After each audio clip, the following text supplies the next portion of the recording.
Witajcie w kolejnym odcinku z serii Revit wnętrza.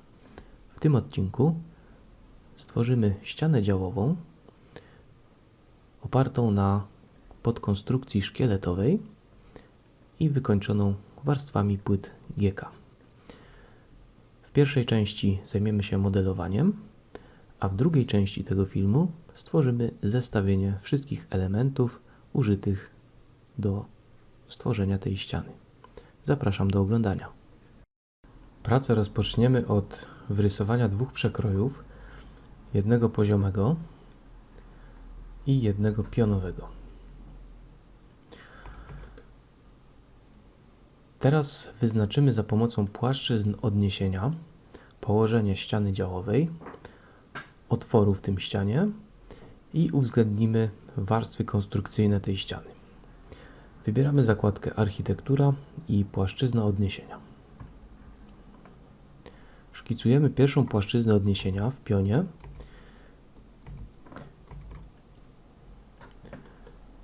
Tak, aby stykała się z końcem ściany istniejącej i kopiujemy ją o 12,5 mm, uwzględniając warstwę płyty gipsowo-kartonowej. Następnie o 60 mm, uwzględniając grubość podkonstrukcji, a następnie o 12,5 mm, uwzględniając kolejną warstwę płyty gipsowo-kartonowej. Teraz szkicujemy poziomą płaszczyznę odniesienia. Teraz wywołałem tą komendę za pomocą skrótu RP na klawiaturze. Szkicujemy poziomą płaszczyznę odniesienia i wymiarujemy jej położenie względem ścian istniejących. Skrót DI na klawiaturze. Za pomocą tabulacji wybieram krawędź ściany, wymiaruję odległość do płaszczyzny odniesienia i następnie znowu wybieram krawędź ściany i kończę wymiarowanie. Klikam w symbol IQ, tak aby wyrównać tą płaszczyznę centralnie między ścianami istniejącymi.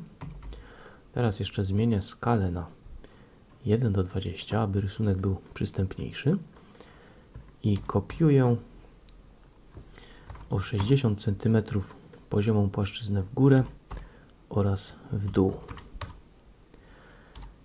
Tak skopiowane elementy kopiuję jeszcze raz o 12,5 mm. I teraz mamy wyznaczony otwór w ścianie działowej oraz uwzględnione warstwy podkonstrukcji. Teraz możemy przejść do wstawienia elementu, z którego utworzymy podkonstrukcję ściany działowej. Wybieramy zakładkę Wstaw, Wczytaj rodzinę i wybieramy profil 30×60. Otwórz. I przechodzimy do widoku 3D.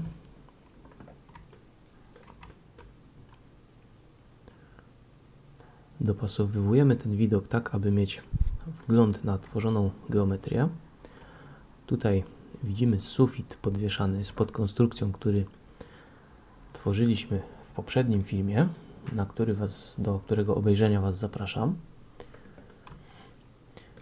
A my teraz wstawimy pierwszy element podkonstrukcji ściany działowej. Wybieramy Architektura, Komponent bądź skrót CM na klawiaturze. Upewniamy się, że mamy wybraną opcję Umieść na płaszczyźnie i umieszczamy element tak, aby znajdował się on w poziomie, czyli żeby jego płaszczyzną roboczą była jakaś płaszczyzna pionowa. Wstawiamy i przechodzimy na widok rzutu i dopasowujemy za pomocą narzędzia Przesuń, skrót MV, wstawiony element do miejsca, w którym docelowo powinien się znajdować. Zmierzymy, jaką powinien mieć on odległość, skrót DI na klawiaturze. Wychodzi na to, że powinien mieć 566 mm. wpisuję w edycji typu 566 i kopiuję ten element na drugą stronę. Teraz za pomocą widoku przekroju dopasujemy wysokość, na którym element powinien się znajdować. Przesuwam go tak, aby stykał się ze stropem istniejącym. I to samo po drugiej stronie.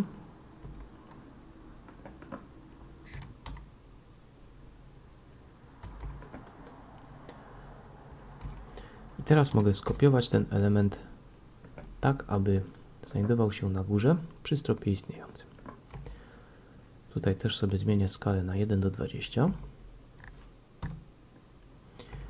i przejdę do widoku przekroju.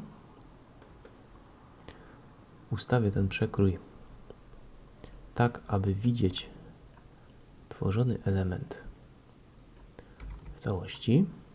Znajduje się on tutaj. Znowu zmienię skalę na 1:20 i sprawdzę, jaką on powinien mieć długość, aby był rozpięty między ścianami istniejącymi. 2358 mm. Przechodzimy do edycji typu profilu, powielamy typ i wpisujemy wartość.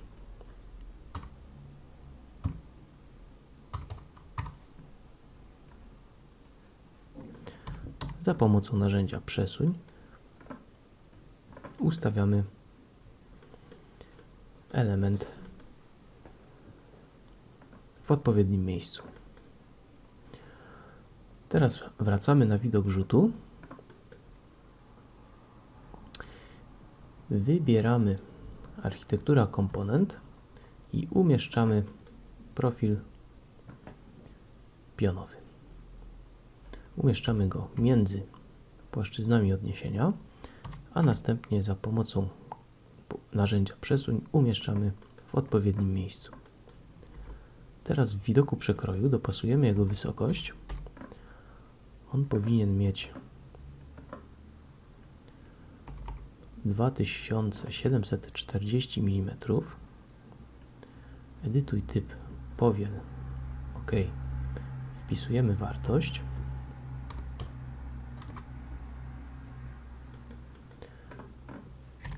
I za pomocą przesuń dopasowujemy położenie. Teraz możemy skopiować ten element raz tutaj i raz tutaj.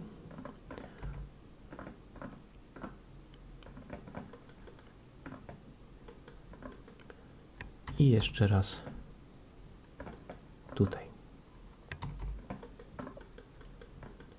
Teraz wyznaczymy wysokość przejścia, wysokość otworu w ścianie działowej za pomocą płaszczyzny odniesienia. Architektura, płaszczyzna odniesienia i szkicujemy poziomą płaszczyznę odniesienia na poziomie posadzka orzędnej 0.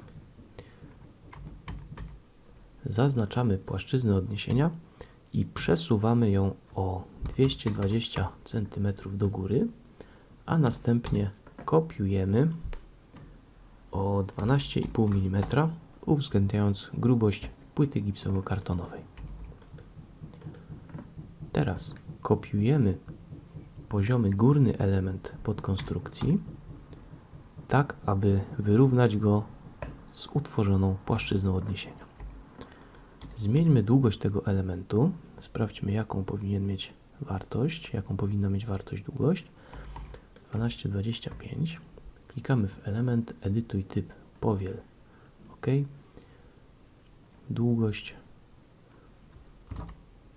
12,25 mm. OK. I przesuwamy do żądanego położenia. Teraz powinniśmy jeszcze skopiować pionowy element i stworzyć tutaj 3 elementy w nadprożu. Kopiuj, powiedzmy o 15 cm. Dopasujmy jego długość 428. Edytuj typ powiel.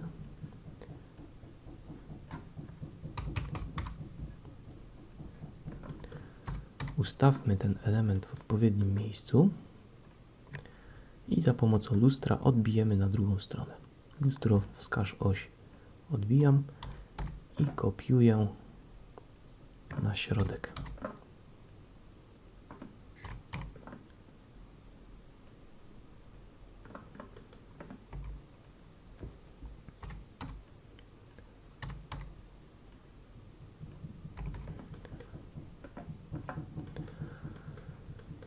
Pod konstrukcję ściany działowej wygląda, że mamy skończoną.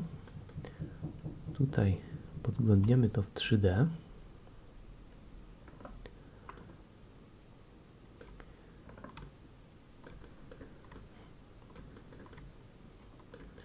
Tutaj ładnie współpracuje z podkonstrukcją sufitu podwieszanego. I możemy przejść do utworzenia warstw płyty gipsowo-kartonowej. Przechodzimy do widoku rzutu. Wybieramy narzędzie ściana. Wchodzimy w edycję typu powiel i tworzymy nowy typ ściany płyta GK. I przechodzimy do edycji warstw tej ściany i grubości tych warstw. Zmieniamy grubość na 12,5 mm. Zatwierdzamy i wybieramy linię położenia na lico zewnętrzne, wiązanie podstawy na poziom 1, a wiązanie góry na poziom 2. Jeszcze zmieniamy stan połączenia na nie zezwalaj, tak aby ta ściana nie łączyła się ze ścianami istniejącymi. Szkicujemy pierwszą warstwę między ścianami istniejącymi i przechodzimy do widoku przekroju. Zaznaczamy naszkicowaną warstwę. Jeżeli element się nie podświetla, nie da się go zaznaczyć, wybieramy opcję Wybierz elementy według powierzchni. Tutaj klikamy w to tak, żeby zniknął czerwony krzyżyk. Zaznaczamy wstawioną ścianę i dopasowujemy jej wysokość tak, aby kończyła się na poziomie sufit podwieszany. Teraz wybieramy opcję Edytuj profil i za pomocą linii szkicujemy obrys otworu w tej warstwie. Teraz powinniśmy zamknąć obwiednie, ale żeby to zrobić, musimy podzielić dolną krawędź na dwie części. Wybieramy narzędzie Podziel element, klikamy w dolną krawędź, a następnie za pomocą narzędzia Przytnij, wydłuż do narożnika łączymy ze sobą naszkicowane linie. Zatwierdzamy, przechodzimy do widoku rzutu i kopiujemy tak utworzoną warstwę na drugą stronę. Ponownie wybieramy narzędzie ściana i tym samym typem ściany szkicujemy warstwę płyty GK w tym miejscu. Za pomocą spacji można odbić położenie wstawianej ściany. Raz i dwa. Teraz powinniśmy dopasować wysokości wstawionych ścian, tak aby kończyły się na nadprożu podkonstrukcji ściany działowej. Jeszcze z drugiej strony.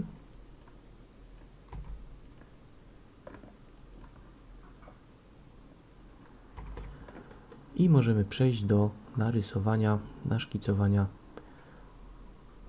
warstwy płyty gipsowo-kartonowej w nadprożu. Ponieważ rodzina systemowa ściany nie pozwala na szkicowanie poziomych elementów, do tego celu użyjemy narzędzia komponent model lokalny w kategorii ściany.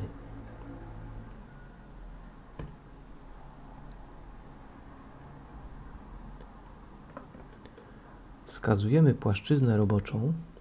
Najpierw wybieramy wyciąganie. Wskazujemy płaszczyznę roboczą na ścianie istniejącej i za pomocą prostokąta szkicujemy profil wstawianej ściany, zatwierdzamy, a następnie w widoku przekroju dopasowywujemy długość elementu do szerokości otworu. Tak utworzony model kończymy. Podglądnijmy w widoku 3D, jak prezentuje się utworzona ściana. Tutaj ładnie się łączy z sufitem podwieszanym. Warstwy mamy poprawnie wstawione, a tutaj przygotowaną wysokość warstwy płyty GK pod sufit podwieszany w drugiej części pomieszczenia. W tym odcinku to wszystko. Zapraszam Was na drugą część, w której pokażę, jak stworzyć zestawienie wszystkich wykorzystanych elementów do podkonstrukcji oraz zestawienie metrażu płyt GK, które zużyliśmy do stworzenia tej ściany. Dzięki, trzymajcie się, cześć.